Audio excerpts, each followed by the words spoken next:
there folks, I'm in KLIA2 taking a flight from KL back to Singapore. Welcome to the vlog.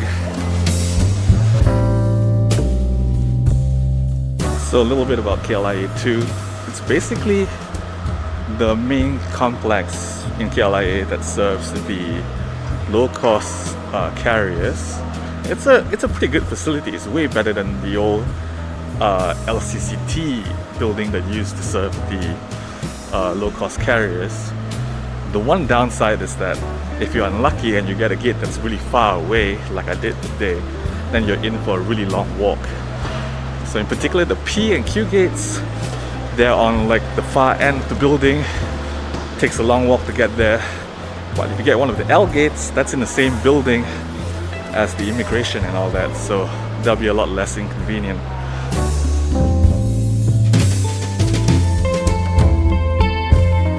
So in case you're wondering, no, nothing particularly interesting or unusual is happening today.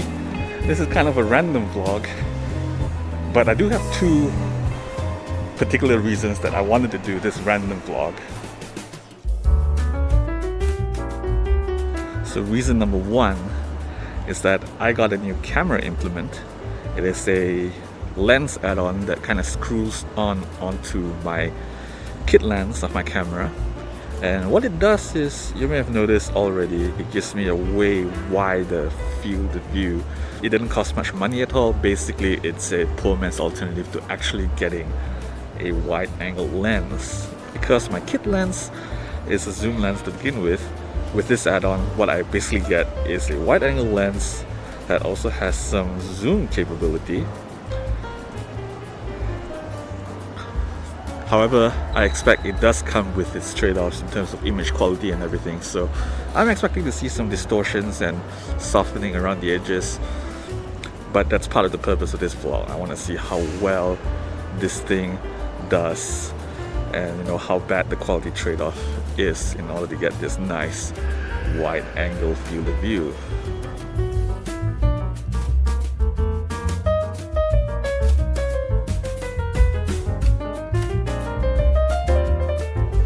Since this is actually pretty much an attachment, I can probably kind of work out some sort of a workflow that allows me to take this, on and off, right? If I want better image quality, I'll take it off.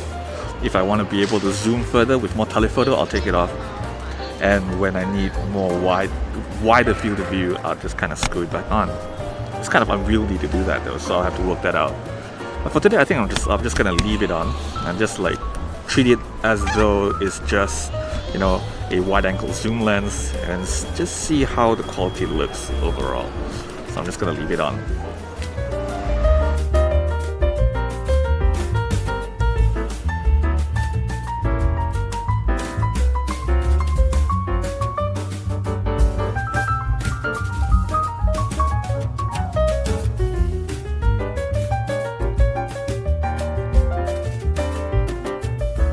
One of the things that I really don't like about the baggage check process is that you gotta take off your belt, and that's never not awkward.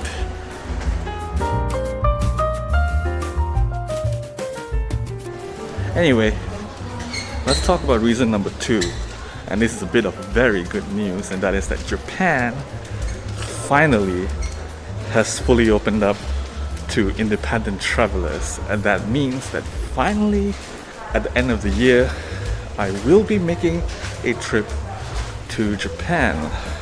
Now let me try to underscore the significance of this.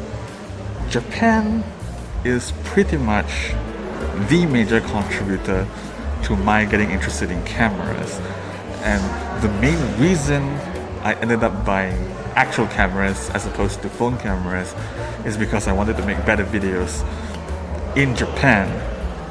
Now, of course, we all know that didn't happen because of a certain virus, but now it's finally over. 3 years later, 2 cameras later, I will finally be able to do the thing that I wanted to do all along, which is make some cool kick-ass videos in Japan.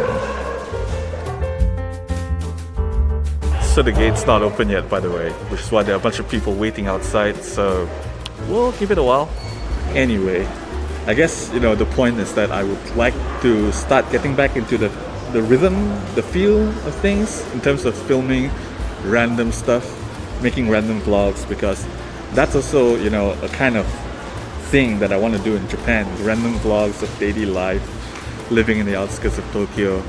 So I think I'm gonna start making a bunch of random vlogs again between now and the Tokyo trip. That's gonna be on this channel.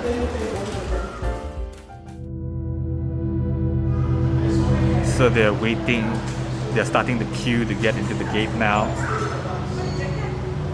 But there's no hurry really. So I'm just gonna sit here and wait for the queue to clear up a bit before walking in.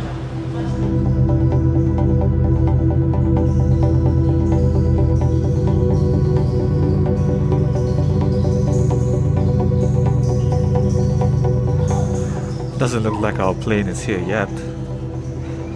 I generally rather enjoy my flights to and fro Singapore. It's got all the bells and whistles of a flight. You get to, if you get a window seat, you get to see the clouds and all that. And it's not nearly long enough to be obnoxious. So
right.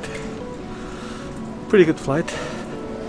It looked like there was going to be some weather from the ground, but the flight itself turned out to be pretty smooth. It's a full plane as well. I guess the traffic between KL and Singapore is pretty much restored to pre-pandemic levels, more or less.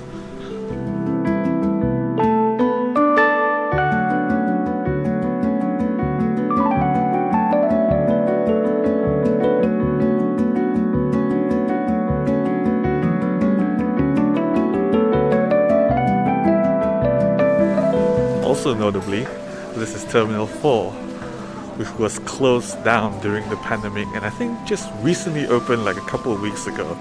So it's been a while since I've been here. I kind of like this terminal.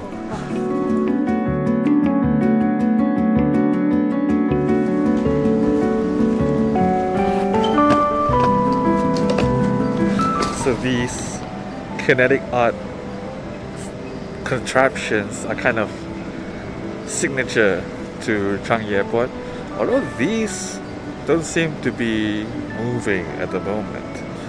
But yeah, there's some kind of art piece and then they kind of move around when they're activated.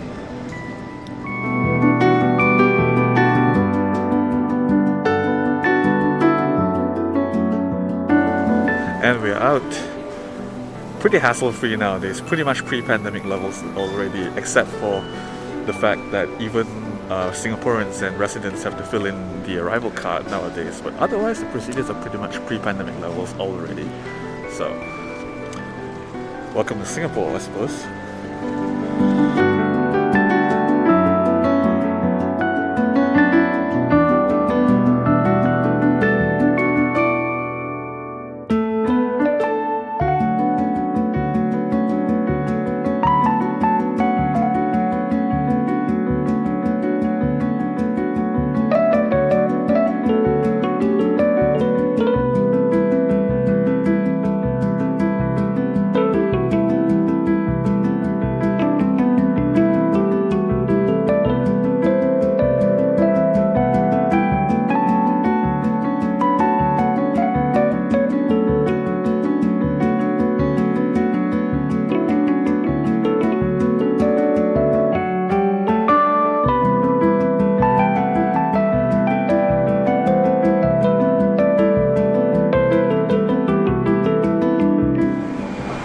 now it's just a long train ride home.